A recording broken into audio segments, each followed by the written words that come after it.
Yeah, welcome to this talk. We're going to talk about a few small packages that I really love. This clicker isn't working, but no problem. I have a keyboard as well. For the people that were there, a little bit of, oh, it is this one. A little bit of things you've already seen. Yeah, I'm Freek. I am a developer at a Belgian company called Spatie. I got a newsletter on freek.dev. I sent one edition every month with like cool links that I saw across the internet. It's mostly about Laravel and PHP stuff, and I'm on most social networks as Freek Murze. I work on a couple of projects. First one is Mail Coach, which is basically MailChimp, but then better. It's also GDPR proof. All the services that we use there are hosted in Europe and are owned by European companies. You can use it to send campaigns. There's automations, there's support for transactional mail there. The second thing that I work on is ODIR, which is a monitoring service. It can tell you if your website's up or down, but it goes a lot further than that. It can actually crawl your entire website and tell you if any of the pages have problems. It has other checks as well, such as scheduled jobs, application health, and I'm building some very cool AI stuff in there as well, but I'm not ready to talk about that yet publicly.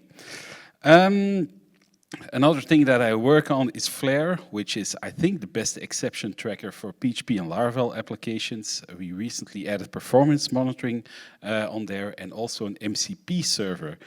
That MCP server, that could also be a talk on its own. You can basically ask like Flare, which errors happened in production and fix it in my local code base. And then it goes on taking a look at all the exceptions that you have and really adapt your code to that. It's really lovely to see.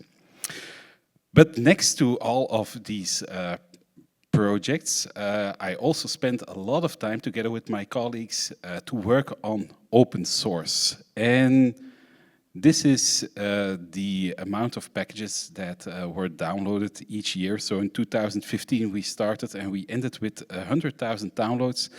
And now we have almost 2 billion downloads, and we'll probably hit that 2 billion mark somewhere at the end of this year. And we're really grateful for that.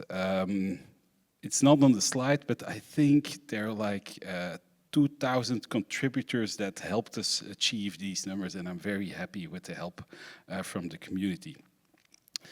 We've been doing this open source journey for quite some time. We started out with this in 2015. And at the time, Spatie already existed for a couple of years, and we made websites using the Zend framework. Is there anybody here who uses Zend framework 1? Yes. Okay. So Zend framework, it was like another era of PHP. And along came Laravel, and I thought, hey, Laravel, that really matches with my personality a little bit more. It's more easy. There's less configuration.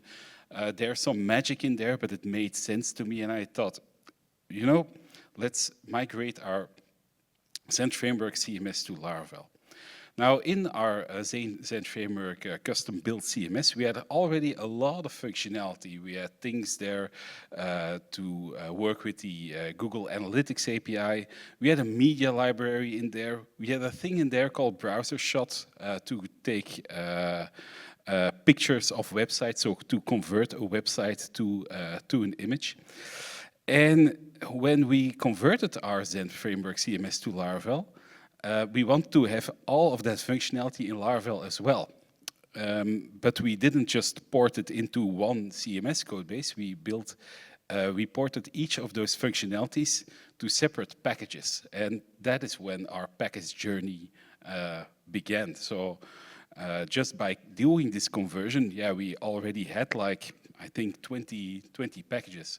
The Laravel community was very small back then. So for that time, those packages, they were used by almost everybody that used Laravel because there were no alternatives. And we kept on doing this. So whenever we created something in our projects that we thought, hey, other people can use that as well, we just open sourced it. And right now we have, I think, over 350 packages, and most of them we still maintain. Now, there are a couple of very popular packages that we have. These ones have each on their own, I think, tens of millions of downloads. Permission, data, media library, backup. Do anybody here use one of these? Okay, I see some hands. Nice. But I'm not going to talk about these popular packages. I'm going to talk a little bit about the hidden gems here. So the packages that are not so popular. But these not so popular packages, these are some of my personal favorites. And in the next 20 minutes, I'm going to show you 8 packages. And if we have some time left, I can do 9. I've given this talk already a couple of times, but I always swap out the packages. And I prepared this talk, I think, 2 or 3 weeks ago, so I don't know what's going to come. So it's also a little bit of a lottery for me. But I have a demo application with everything installed already. So let's do it. And I get a little bit of help here because there isn't a microphone stand, so I have here a good human to help me with this. Okay, let's go. The first one, Laravel response cache. So this one can speed up your Laravel application just by caching the entire response. Let me show it to you. So here we have a application, and we have a slow route here. You can see it. It loads very, very slowly. Yeah, indeed. We have a sleep call here as well, but we're not going to fix it by deleting this. We're going to fix it in another way. We are going to use the response cache package, and it just offers you a middleware called cache response. That's it. It's the correct one, I think. And if I refresh now, the first time it will still be slow, but now it will have cached the entire HTML response. And if I refresh again, you see it's much faster. A performance problem solved.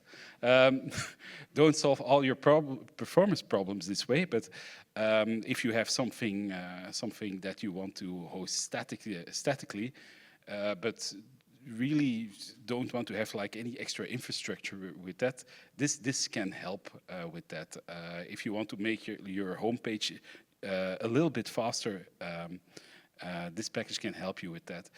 It offers a few more features than just this. It has a feature called replacers, where you can replace some parts of the HTML. So some of the parts of the HTML can still be a little bit stateful, while the entire response is cached. So that's the first one, response cache. Now, all of these packages can do a little bit more than I demo, but you should visit the documentation to see that.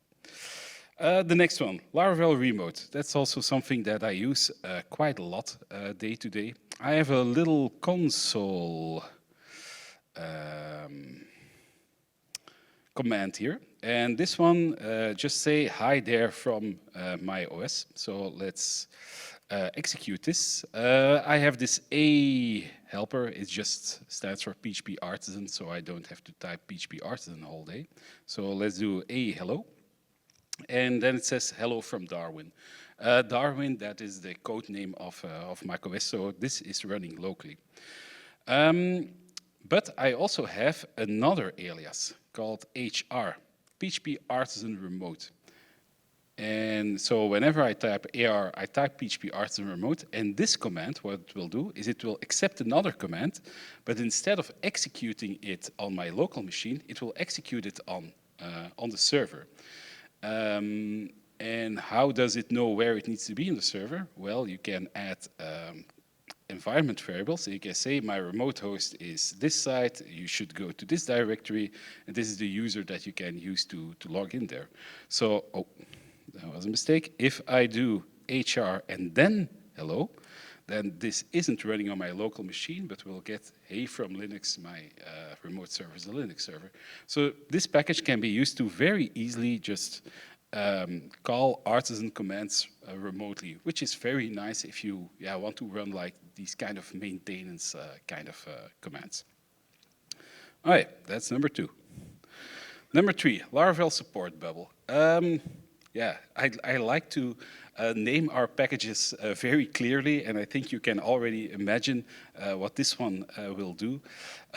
This one will actually display a little bubble at the bottom of every page. When clicked, it shows you a form where people can ask you for support. And we use this at Mailcoach, Flare, and Odear in production. Let me show it to you how easy it is to use. So let me think, where was it? I think it's in the welcome view. So in the welcome view, we have this little blade component here, and let me show you the page here first. There's nothing here now. But if I uncomment this component, which is of course provided by the package, there's like this little blade thing, and it will be displayed on every page, and it stays nicely in the corner. And when you click it, you get this. The resolution is a little bit too small of my screen here. Maybe if I make it a little bit smaller, yeah. You can see that you have this form here. Let me show you that it works for real. I'm going to flush Redis so I don't have any stray jobs, and start up Horizon because it will send out a mail via the queues. Let's open up Ray, which is a little debugging helper. It shows you every mail that is sent in this application. Let's fill it in. So Freek at spatie.be, test, submit. And with any luck, we get the mail that will have been sent here. So you can see to the maintainers of this application, they get the message that was sent here. And if you go to, I think, Odear, you can see here this one. That is just the same one, but we customized it a little bit just for this service. So that is the support bubble package. It's basically just what you would probably buy a subscription for another company. You can just drop this component in your application and you have your support system. Okay, next one is Laravel Query Builder, which is, I think, something that should be in the Laravel core, and I hope it someday will be. So this is very handy for building APIs. I can talk a lot about this, but I'm just going to show you. That's more clear. So where did I have that demo? It's in HTTP, controllers, API, user controller. Yeah. Okay. And in my demo application, I have that API here. Not API, API users maybe. Yeah, that's it. Let me make this a little bit bigger. So this is just an API that sends some JSON here. And in my Ray helper, I always show you the queries that will be performed to build this up. So now we just select everything from users and you get all of the users back. But what will you do if you want to have like a filter in there or a sort, right? I think without our package, you would just take a look at the URL, at the query string there, and maybe if sort is email, then I'm going to adapt my query. I'm going to add something there. But if sort isn't a field in there, then I'm going to throw an exception and stuff.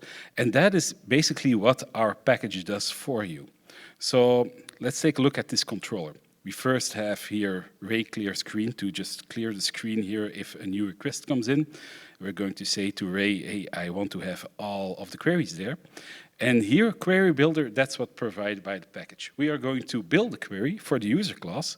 We are going to allow the query to include the post relations, and we're going to allow filters, so people can filter on name and email, and they can also sort on name and email. So let's try it out.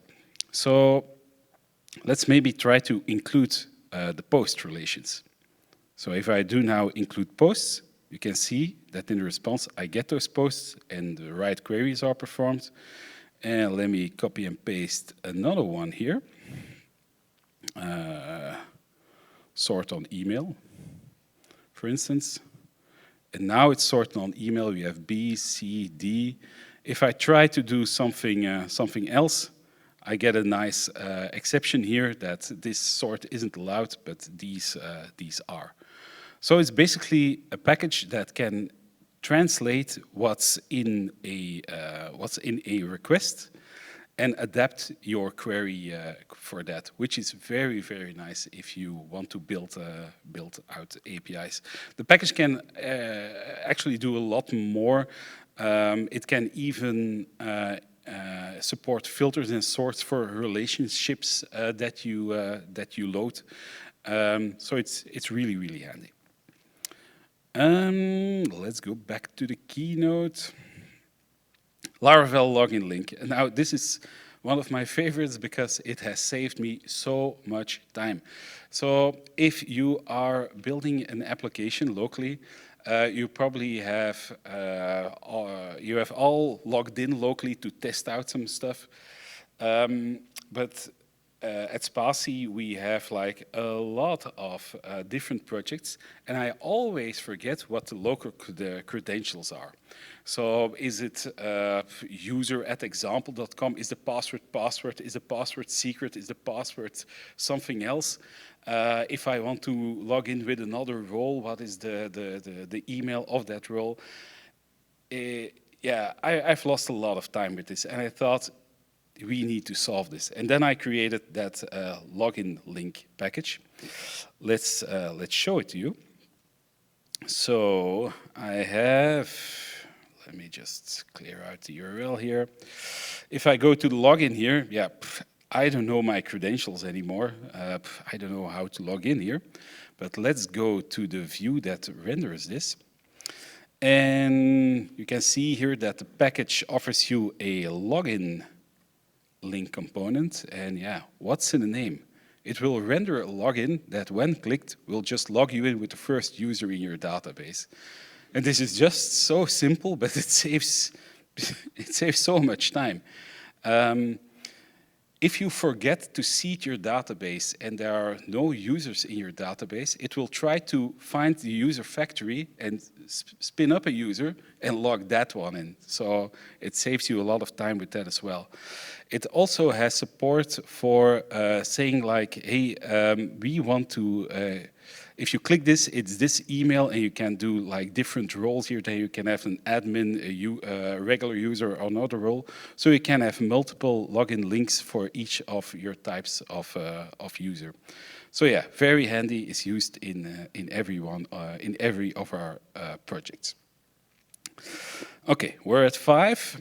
6. 6 is Laravel one-time passwords.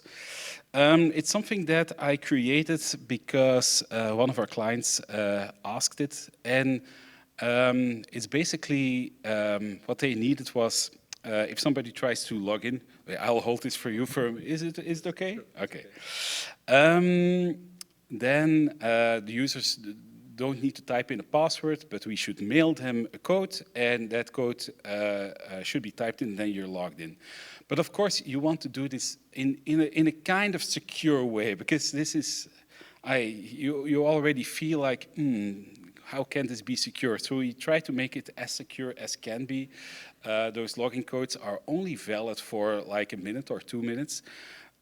You can only have one, so if you request one, then the other one is made invalid. And we also make sure that the session that we started and used to send the code should be the same as when you log in. So that's another layer of protection. And we also check it's the same browser, it is the same. You can put that, you can deactivate that protection. Then you can do stuff like, I say, for instance, that you need to log in on something where there isn't like a full keyboard, where you have like another device then you can just put that protection away. You can request a one-time password on one machine and use it on another, but by default, it doesn't allow for that. So all of this behavior, you can code it yourself. It isn't rocket science, but it's very nice that there is already a package out there that does it in the same way and has tests, and other people have battle tested this. So let me show that, that package to you. And I think it's actually in a different application. This one is in the one-time passwords app. Yeah, that's it. If I open. Pum, pum. Welcome, anonymous user. I'm going to do Ray here because it's going to mail us the password. So I want to have a one-time login code here. He sent me one. A mail was sent. This is our code. I use it. We're logged in. Bam. Okay. What do you need to do to get all of this behavior in your application? Let's open up the code here and go to the login view. And this is basically the only thing that you have to add to your Laravel application. It's a Livewire component, and it basically will do everything that you saw. It will display the form to enter the email. It will generate the code. It will validate. It will mail the code. It will validate the code. This is basically the only thing that you need to do. Now we made this package very configurable. You can override the strategies we use to generate the code, how to consume the code, how to send it. In the documentation of this package, there is also a page dedicated like how can you SMS a code. And spoiler, it's very easy to configure this package to do so. So if you ever need like one-time password functionality, this is the package for you. Okay.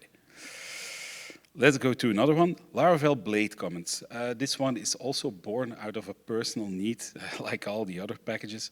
So I was working on this rather complex interface where something was rendered a little bit wrong. And I couldn't figure out like which blade component is responsible for rendering this tiny little bit of HTML. So I made the Laravel Blade components that just show you which parts of HTML are rendered by which views. So it's very simple in use. It wasn't that easy to create. It's already installed into this application. If I inspect the HTML here, then you can already see that it starts out with saying like this view is rendered with this blade file, it is this route, it is this layout component that we use. But this information, you could already get that from something like Laravel debug bar. It will say that to you. But if you, for instance, open up this field here, and let's inspect this element, then you can see that we render comments for each single individual blade file as well. So you can see this one is rendered by the input label component. This one is by the text input component. For a page as simple as this, you probably wouldn't use this, but for complex pages, this can be very, very helpful. Okay, that is blade comments. And then the last one that I want to show you is something called Laravel PDF. And this package was actually born while I was preparing the very first time I gave this talk. And I was planning on demonstrating our browser shot package. Does anybody use browser shot here? Okay, a couple of hands, cool. For the people that don't know, browser shot is a package that can use the Chrome binary to take a web page and convert it to a PDF or convert it to an image. there is a downside of this. You have to spin up Chrome. It takes up some memory and it isn't that fast. But if you want to use it to generate PDFs, there's one big plus side. You can just use any modern CSS because Chrome basically adopts new CSS things very fast. And you can, to style PDFs, you can just use all modern CSS for this. So let me show you this, this package. Laravel PDF is basically built on top of BrowserShot, but it tries to give you a very nice API to do all of this. So I can close this one. Maybe I should first go to my demo application again and show you that it actually works. So, dashboards. I should log out here and then I get my routes here. So I have this invoice route here, and when I click it, behind the scenes we will render a PDF here, this invoice, and this invoice is basically built by a blade view that is sent to a Chrome instance which spits out this PDF. Let's take a look at this route in code. So I'm going to web here. I'm going to the download invoice controller. And you can basically see here that we have a PDF function here, which is provided by the package. We give it a blade view. And of course, we can pass it some parameters. And yeah, this is what is being used to generate this, this PDF. If you want to make this PDF downloadable instead of displaying it inline, we've made that very easy as well. Just tag on download invoice PDF. And if I go here now, we should have a downloaded PDF. It's that simple. Of course, you can also generate PDFs outside of requests in commands. There's a PDF facade here, and you can just call save on it, give it a path, and then it will render that PDF and store it here. Let me show you that that works. So it will go in storage. I think invoice is still here from the previous time I gave this talk. And I can close this up, shut down, and then I can run this command, create PDF. I made a typo with my fat fingers, but thanks to Symfony, I got this correction here. I want to do this, creating PDF. And with a bit of luck, the invoice is back, and we have that invoice here. So yeah, it's like, I think the most easy way of creating PDFs, but the cost is that it isn't as performant as what other PDF packages would do. But then the upside is you can use all modern styling.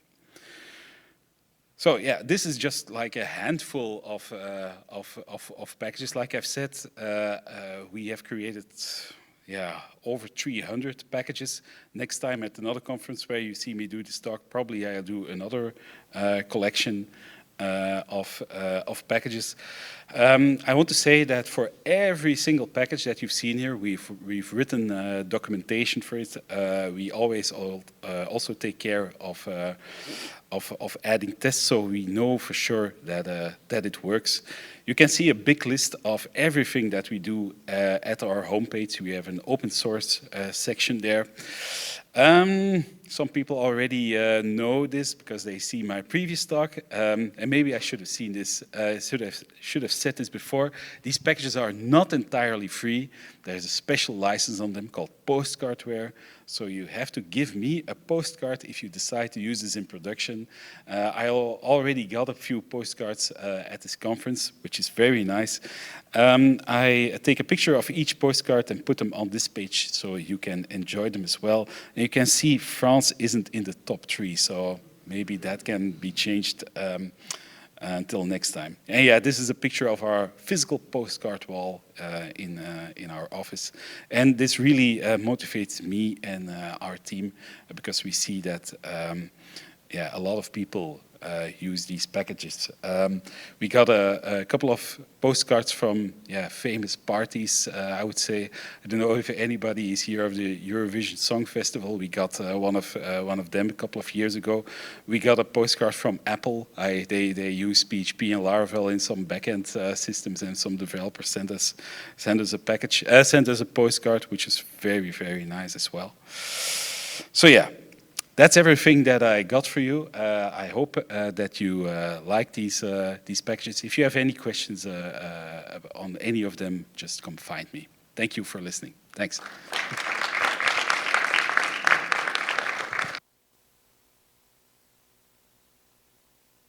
few questions now. I'm here. There. Yeah. I'm happy for him that he doesn't have to hold it anymore. How does that PDF generation work? What tech makes the PDFs? That's Chromium. So we spin up Chromium, give it the HTML, and then we say to Chromium, save the PDF. Yeah, very straightforward. Yeah. Thank you, Freek. My pleasure. Thank you.